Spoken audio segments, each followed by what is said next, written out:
Welcome to Kate's Garden. I'm Kate, and today I'm going to be talking about gardening in rocky or sandy soil. We've been on this property for almost 7 years now, and it's probably the worst soil that I have ever gardened in. It's just full of rocks, and it's so sandy and fast draining that it's really hard to keep the moisture in.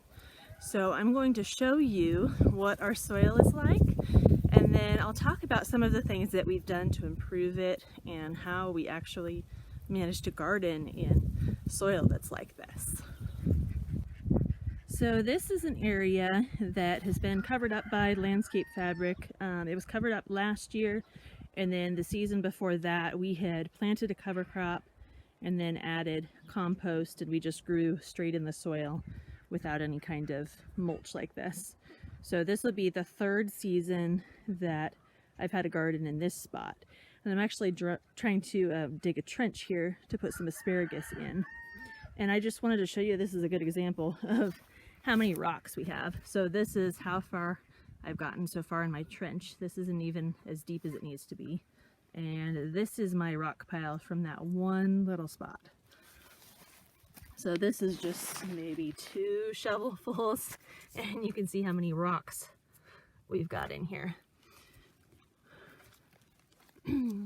So this soil, you can see that it's actually not as sandy as it was before. The organic matter has really helped. This handful has some roots in it from what I grew here last year. So if I squeeze this soil together, I can kind of make a ball. It is a little bit on the crumbly side because there's still a high amount of sand, but I can make a ball. And then when I go to crumble it, it crumbles, which shows me that there's very little clay in this soil. So this is workable right now. It still is really fast draining because of all these rocks, and definitely with putting a perennial in here, I want to get out as many of these as I can. So I'm going to dig down at least 18 inches in this spot and dig out all the rocks and add some compost under there for my asparagus. So let's see, this is the third season for this particular spot. First, I'm going to take you out in the pasture just on the other side of this fence, and I'll show you what the soil was like before I did anything to it. So we will head out there. Okay, so I am about 50 feet from where I was digging that new asparagus bed that I showed you. This is just on the other side of the fence. So there have been some animals out here, but otherwise I haven't done anything to improve this soil. And I just turned over a shovelful. You can see a giant rock right there. We've got those everywhere out here. So we have very little grass growth. And I was going to try to show you a better idea of what the sand content is. With this soil, I can't really make a ball out of it.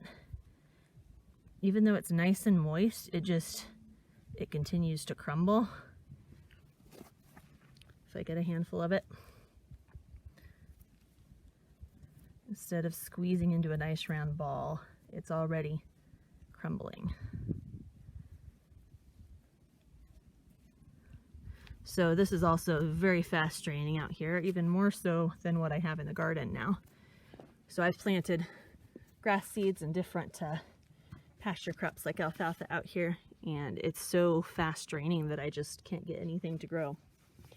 But I'm going to take you back inside the garden to the area that has been cultivated for the longest and show you the soil improvement over there. And then after that, I'm going to talk about some things that you can do, how I've improved my soil, and then how you can actually manage to grow things when you have rocky and sandy soil like I do. Okay, I am back in my garden, but this is a different section of the garden. I have been gardening in this spot, I think 6 years now. And so the soil has made a lot of improvement. As you can see, we still do have rocks that pop to the surface every time it rains. So I'm continually picking rocks out of here.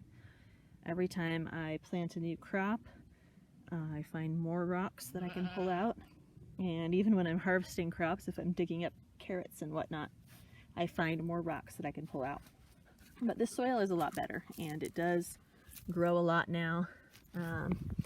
if you can see, there's a lot more earthworms over here, mainly just because I've added so much organic matter. Let me see if I can show you what this soil is like. I haven't gotten rid of the sand, but I can form a nicer ball with this, and it takes more effort. I'm pushing pretty hard here to break this ball apart and crumble it. So this is a pretty nice consistency for soil.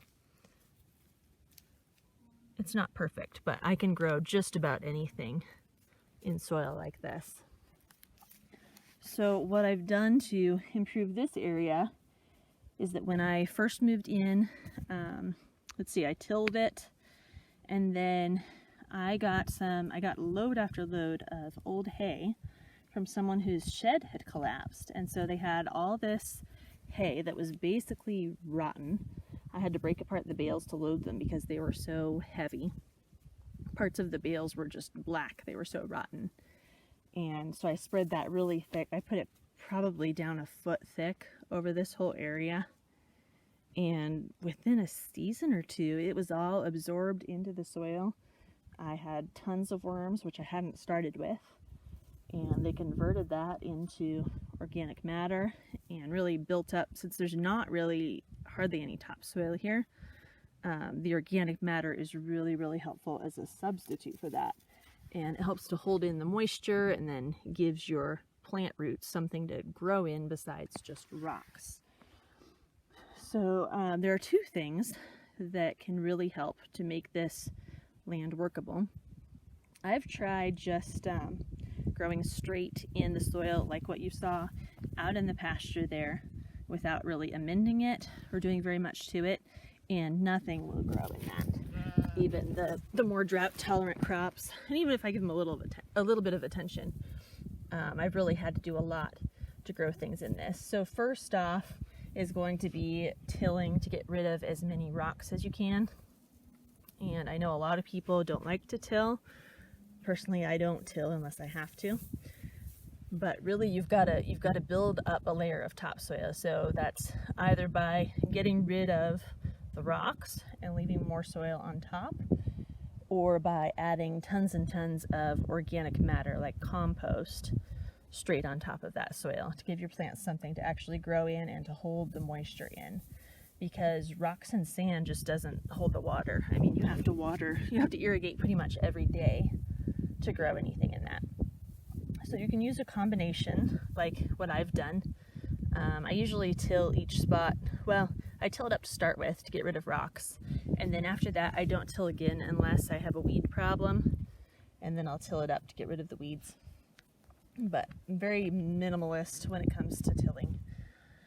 So for me, a combination worked well of tilling it, getting rid of as many rocks as I could, and then getting as much organic matter as I could on top. So as far as fertilizer, compost is really going to be beneficial if you're dealing with soil like this. You can see here I have some garlic popping up over here. So this bed, I planted the garlic, and then instead of doing a regular mulch, I just put lots and lots of compost on top, because the compost is going to add organic matter again. It's going to give you more soil for those roots to grow in, and it's also going to hold in water a lot better than the sand that is here. For most people, getting a hold of the level of compost you would need to just pile it all on top of the rocks just is not very practical unless you have a really small garden. You could do that if you have a really small garden, but on a larger scale, you probably will need to combine that with tilling to really have any success.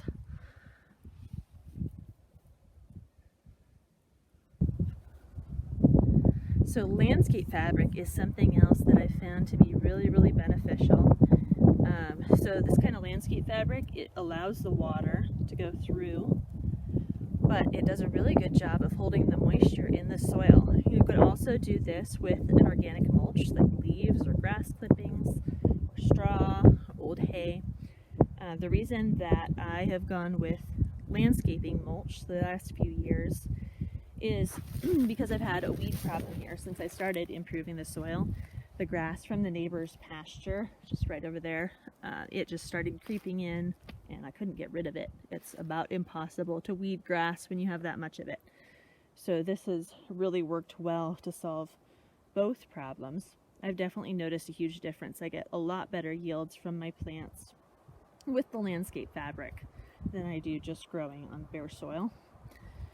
And I think part of the reason for that is because it holds down the weeds. The weeds, if you think about it, they're taking away the water from your plants, and if you have soil that's fast draining, it can't hold in moisture to begin with. So anything that you can do to maximize the water that actually reaches your plants is going to be really helpful. Which brings me to watering. That's something else, you know, it's popular to only water once a week or less so that your plants will get really deep roots, and that is great if you can do it. But if you have shallow soil like this that's very fast draining, that soil is not going to hold the water, and so no matter how deep you can get your plant roots to go, they're not going to go a full week without watering. They're going to wilt after a few days. So this garden, I typically water each spot every 3 days. If I have newly planted seedlings, I pretty much need to water every day unless it rains to keep that top layer of soil moist. That or cover it. Sometimes I'll put a frost cover straight down on top of the soil to help seeds germinate, like carrot seeds that are kind of hard to get to come up. But any of my cool crops, a lot of times I will do that. I just lay the frost blanket straight down on the soil, and that helps to hold the moisture in. So then maybe I can stretch it to every other day of watering to keep those seedlings moist and help them sprout. All right, so one more thing I want to show you guys is the kind of tiller that I use for this. So I'm going to head over there and show you that. Okay, so this tiller is very old, and honestly it does break down a lot. Last year I had to take it in somewhere because I couldn't get it to work. But what I love about it is that it has these super heavy duty tines.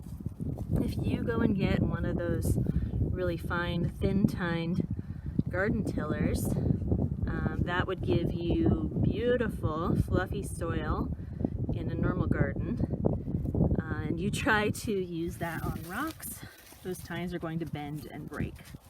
But these guys will go through just about everything. I don't know if you can see how thick they are. So if you are borrowing a tiller or buying a tiller, I would definitely look for something heavier duty, which is likely going to be an older model. And this really helps with getting those rocks up. That's mostly what I use it for, is when I'm first planting an area, to try to get the rocks up, at least out of the first 6 inches of soil, to give me something to start with, and then I can start adding my organic materials and compost on top of that.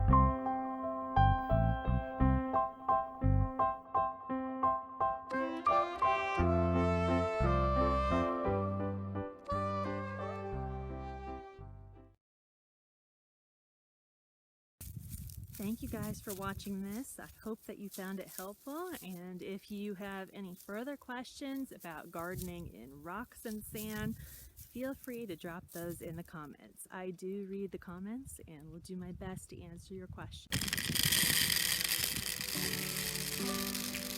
Do you enjoy the challenge of gardening? So do I. That's why I began saving seeds from my garden more than 10 years ago. Saving seeds was a lot of fun, but I quickly discovered how much I didn't know, like how my pumpkins turned into pumpkins and sweet peppers turned hot. Since I first started, I've learned from other seed savers, read just about every seed saving book out there, and each year put it all into practice in my own garden. I've combined everything I've learned into an easy online course that simplifies seed saving for beginners. With Simple Seed Saving, you can begin successfully saving seeds from your garden today. Simple Seed Saving gives you all the info you need to prevent unwanted crossing, save pure seeds from all of your plants to grow next year. The course includes handy reference charts, printable seed packets, and access to a private Facebook group where you can ask questions anytime. Saving seeds is a great way to save money, preserve your favorite seed varieties, and become less dependent on the grocery store. Start saving seeds today.